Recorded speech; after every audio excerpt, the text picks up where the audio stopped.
جیسا کہ آپ کو بھی معلوم ہے اور یقیناً آپ کے مشاہدے سے بھی گزرا ہوگا کہ موجودہ حالات کو لے کر لوگوں نے یہ ظاہر کرنا شروع کر دیا سوشل میڈیا پہ کہ یہ علامات امام مہدی علیہ السلام کے ظہور کی ہیں۔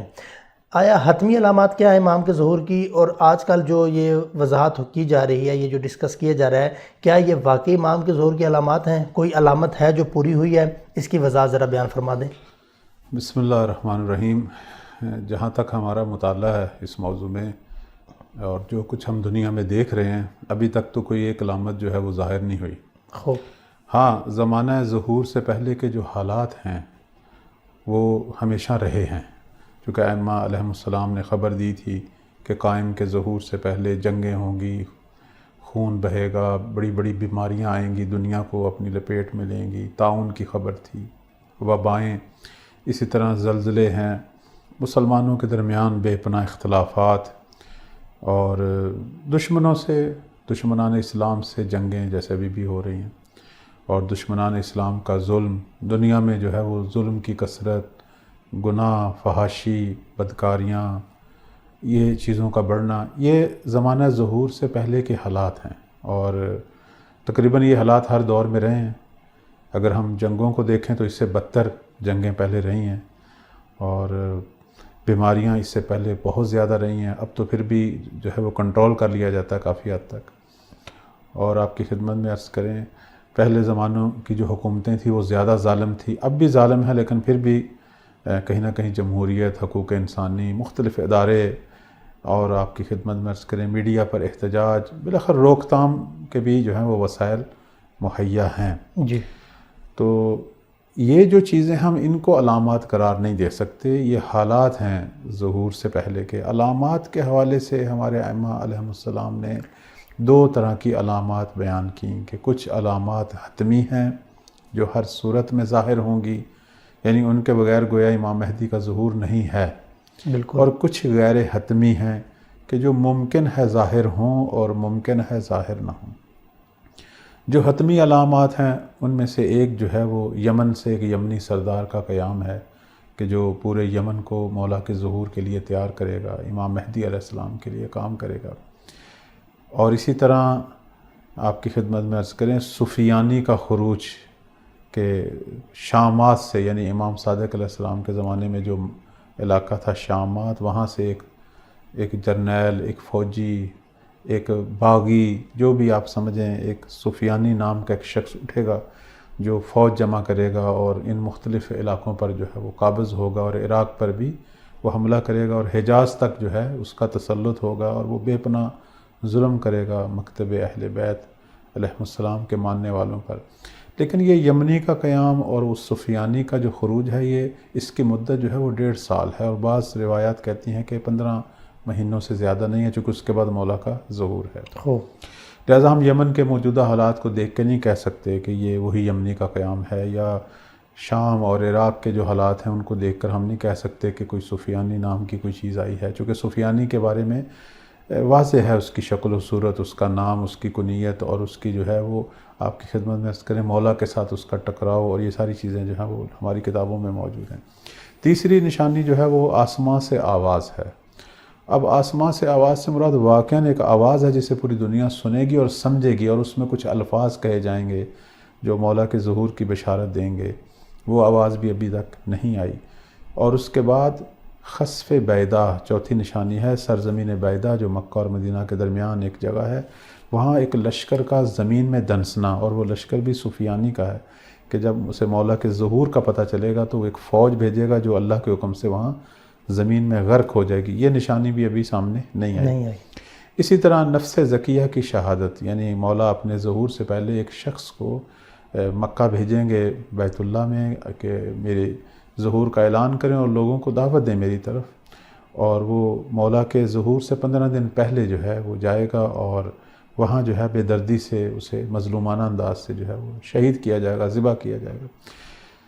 ناصبی دشمنان اہل بیت جو ہیں یہ ظلم کریں گے، تو ظاہراً اس قسم کی بھی کوئی چیز ہم نہیں دیکھ رہے۔ لہذا یہ تو تھی علامات حتمی۔ کچھ غیر حتمی علامات ہیں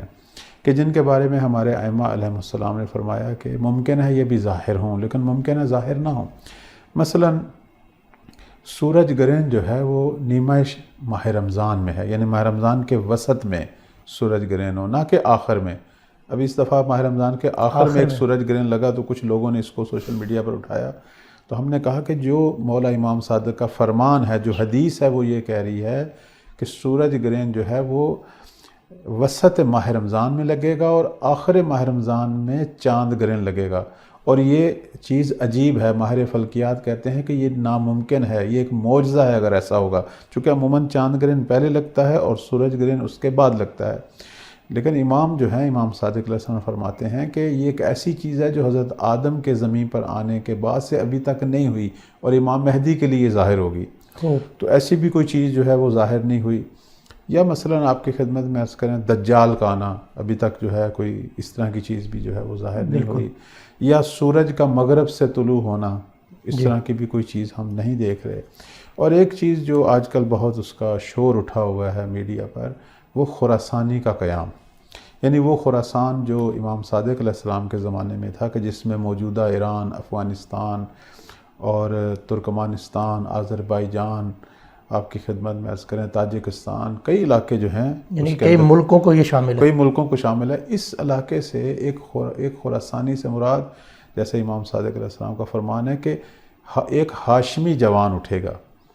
اور وہ جو ہے قیام کرے گا، اور اس کے ساتھ جو ہے وہ سیاہ پرچم جو ہیں وہ حرکت میں آئیں گے، اور شعیب ابن صالح جو ہیں وہ اس کے آگے آگے حرکت کریں گے، اور وہ سفیانی سے جا کے لڑے گا، اور بعض روایت میں آیا کہ وہ جو ہے بیت المقدس تک جو ہے وہ پہنچے گا۔ تو اب اس طرح کی بھی کوئی ہستی ہم نہیں دیکھ رہے۔ اب بعض لوگ جو ہیں وہ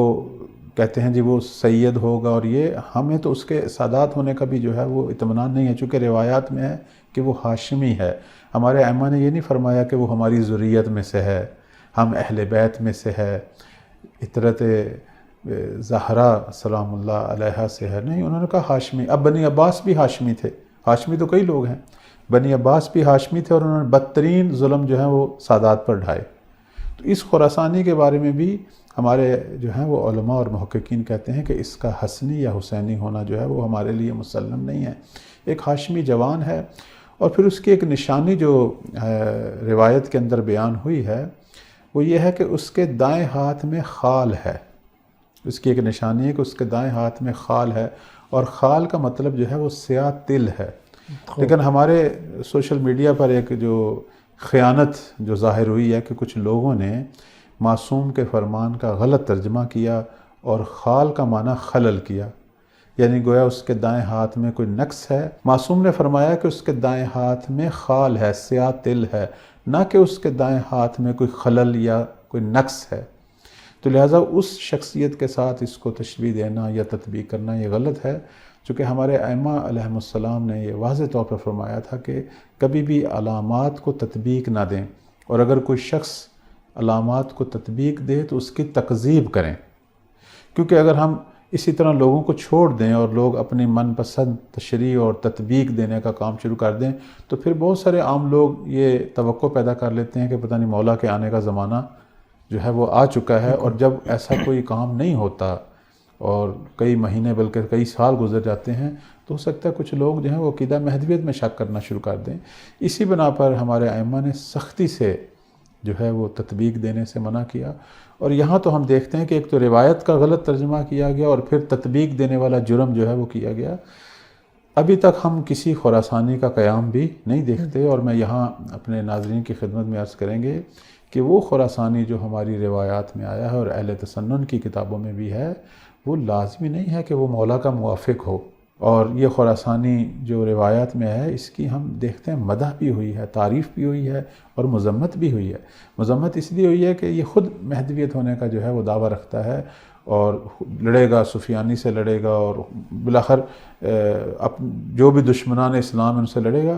آخر میں جب امام مہدی علیہ السلام کا ظہور ہوگا تو اب یہاں مختلف روایات ہیں، بعض کہتی ہیں مولا کے ساتھ مل جائے گا، بعض کہتی نہیں ان کے مد مقابل کھڑا ہوگا اور اپنی مہدویت کو جو ہے وہ ثابت کرنے کی کوشش کرے گا۔ لیکن امام جب اس سے مذاکرہ کریں گے اور اس کے سامنے ثابت کریں گے اور وہ نشانیاں جو ہیں امامت کی دکھائیں گے اس وقت یہ مطمئن ہوگا اور مولا کی ہمراہی کرے گا. لیکن اس کی سپاہ جو ہے وہ دو حصوں میں تقسیم ہو جائے گی. کچھ جو ہیں وہ ہمراہی کریں گے اور کچھ جو ہے وہ چھوڑ جائیں گے. تو اب یہاں ہم دیکھتے ہیں کہ یہ شخص جو ہے یہ وہ نہیں ہے جو مولا کے ظہور کے لیے کام کر رہا ہے، بلکہ یہ خود یہ زعم اور گمان رکھتا ہے کہ میں خود مہدی ہوں. جیسے پوری تاریخ کے اندر ہم دیکھ رہے ہیں کہ مختلف جھوٹے مہدی آئے اور خود بھی گمراہ ہو گئے اور پتہ نہیں ہزاروں لوگوں کو گمراہ کیا. تو خراسانی بھی اسی طرح کا ایک شخص ہے، لیکن اس کو ہدایت مل جائے گی جب مولا کا ظہور ہوگا، چونکہ یہ موجود ہوگا اور امام کے ساتھ ملاقات میں بالآخر آہستہ آہستہ جو ہے یہ راہ ہدایت پہ آ جائے گا. اور یہاں ایک دلچسپ نقطہ یہ ہے کہ جب خراسانی نے قیام کرنا ہے اسی زمانے میں یمنی اور سفیانی کا بھی خروج ہے. اس لیے ہم بعض روایت میں دیکھتے ہیں کہ جیسے چھٹے مولا سے منسوب ہے یہ فرماتے ہیں کہ یہ تینوں قیام ایک ہی دن میں، ایک ہی سال، ایک ہی مہینہ اور حتیٰ ایک ہی دن میں ہوں گے، اور تینوں ایک ہی دن میں ختم ہو جائیں گے. چونکہ جب مولا ظہور فرمائیں گے تو یہ ساری چیزیں جو ہیں وہ ختم ہو جائیں گی. تو معمولاً جو کچھ ہم دیکھ رہے ہیں روایات کے اندر وہ یہ دیکھ رہے ہیں کہ یمنی اور سفیانی کا جو قیام ہے وہ حتمی ہے، اور ان کا خراسانی صاحب کا جو قیام ہے یہ غیر حتمی ہے. اور ہونا یہ جو ہے مولا کے ظہور سے 1.5 سال جو ہے، 1 سال اور آدھا سال ملا کے یعنی 1.5 سال کے عرصے میں یہ شروع ہونے ہیں، اور مولا کے ظہور کے ساتھ یہ سارے جو ہیں وہ ختم ہو جائیں گے. خوب.